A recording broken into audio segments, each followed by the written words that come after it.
In news programme में आपका स्वागत है। मैं हूं सोनाली चोपड़ा। आज का हमारा टॉपिक है नए सीजेआई का सुझाव। क्योंकि आज का टॉपिक राज्य व्यवस्था से रिलेटेड है तो यह है जीएस पेपर 2 में कवर होगा। तो जल्दी से देख लेते हैं डायमेंशंस जिन पे हम आज की चर्चा करेंगे। सबसे पहले जानेंगे कि खबर क्या है, उसके बाद भारत के मुख्य न्यायाधीश यानी सीजेआई यानी चीफ जस्टिस ऑफ इंडिया के बारे में जानेंगे।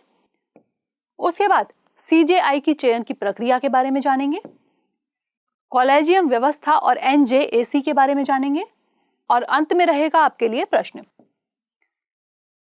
वर्तमान में भारत के जो सीजेआई हैं वह आगामी अप्रैल में रिटायर होने वाले हैं। तो नए सीजेआई की चयन प्रक्रिया जो है वह शुरू हो चुकी है। तो हम इस सेशन में पूरी उस प्रक्रिया के बारे में जानेंगे और जानेंगे कि आने वाले समय में हमारे सीजेआई कौन बनने वाले हैं। तो अभी वर्तमान में जो हमारे सीजेआई हैं वह हैं जस्टिस एस.ए. बोबडे यानी शरद अरविंद बोबडे, और यह अगले महीने जो है 23 अप्रैल को जो है रिटायर होने वाले हैं।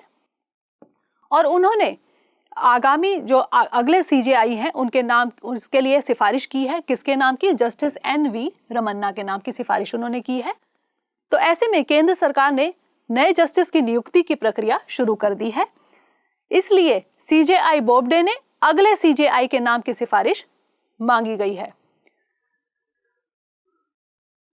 दरअसल जो सीजेआई होते हैं वो सुप्रीम कोर्ट के जो वरिष्ठतम न्यायाधीश होते हैं यानी कि सीनियर मोस्ट जो न्यायाधीश होते हैं उनको ही सामान्यतः बनाया जाता है सीजेआई। और जो वर्तमान में हमारे सीजेआई हैं वो हमारे देश के 47वें मुख्य न्यायाधीश हैं। और जो आने वाले समय में जो सीजेआई बनेंगे यानी जस्टिस एन.वी. रमन्ना वह देश के 48वें यानी कि ये 47वें हैं तो वो अगले होंगे तो वो 48वें होंगे। और जो हमारे देश के पहले सीजेआई थे वह थे जस्टिस एच.जे. कानिया।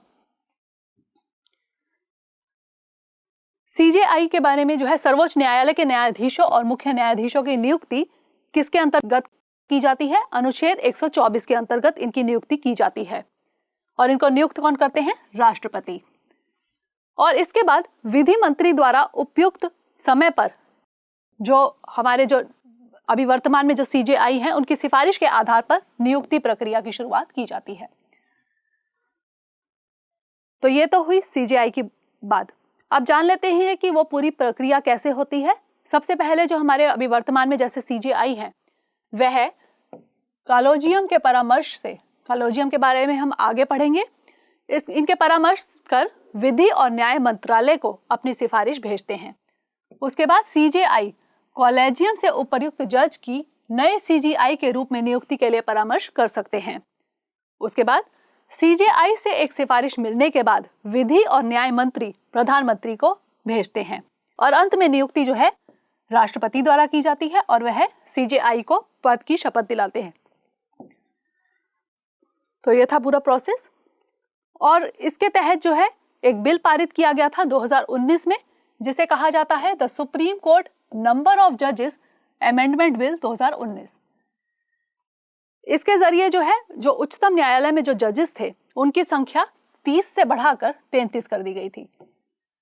अब ये जजेस की संख्या में इसमें जो है 30 में जो सीजेआई है वो शामिल नहीं है, यानी कि उस वक्त ये 31 थे जिन्हें बढ़ाकर 34 कर दिया गया था सीजेआई को मिलाकर, और सीजेआई के बिना जो है 33। तो सीजेआई को मिलाकर यह संख्या 34 हो जाती है।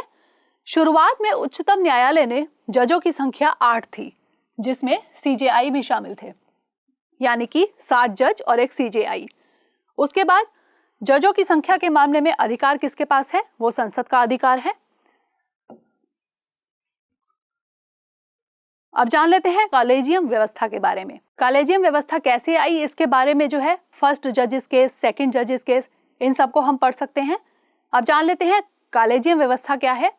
इसमें जो है कॉलेजियम व्यवस्था की शुरुआत किसके द्वारा की गई थी? सुप्रीम कोर्ट के द्वारा के निर्णयों के अंतर्गत की गई थी, पर इसका किसी संविधान में जिक्र नहीं है, यानी कि ये जो सुप्रीम कोर्ट है उसके अंतर्गत ही बना दिया गया था। एक व्यवस्था थी जो एक सुप्रीम कोर्ट के अंदर बनाई गई थी, पर इसका कहीं भी किसी संविधान में कोई जिक्र नहीं है।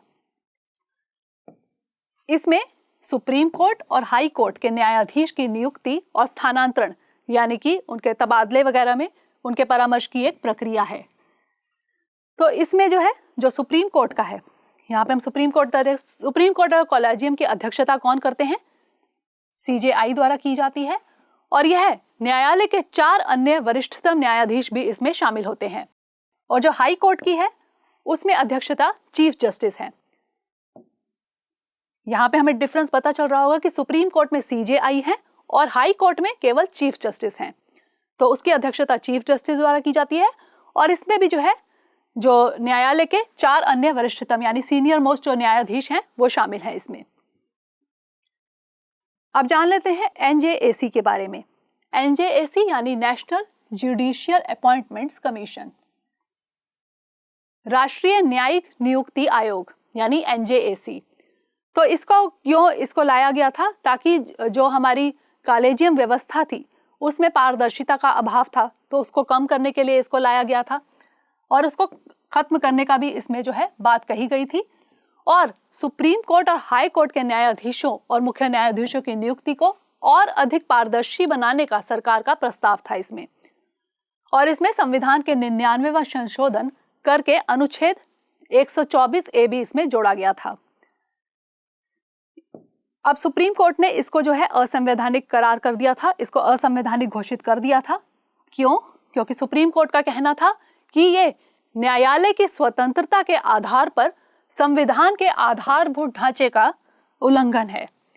सुप्रीम कोर्ट ने यह कहकर इसको जो है असंवैधानिक घोषित कर दिया था। अब देख लेते हैं आपका आज का प्रश्न। कॉलेजियम व्यवस्था क्या है? राष्ट्रीय न्यायिक नियुक्ति आयोग को असंवैधानिक घोषित करने के आधारों पर चर्चा कीजिए। तो ये था हमारा आज का सेशन। अगले सेशन में किसी नए टॉपिक के साथ मिलेंगे। तब तक के लिए पढ़ते रहिए एंड स्टे मोटिवेटेड।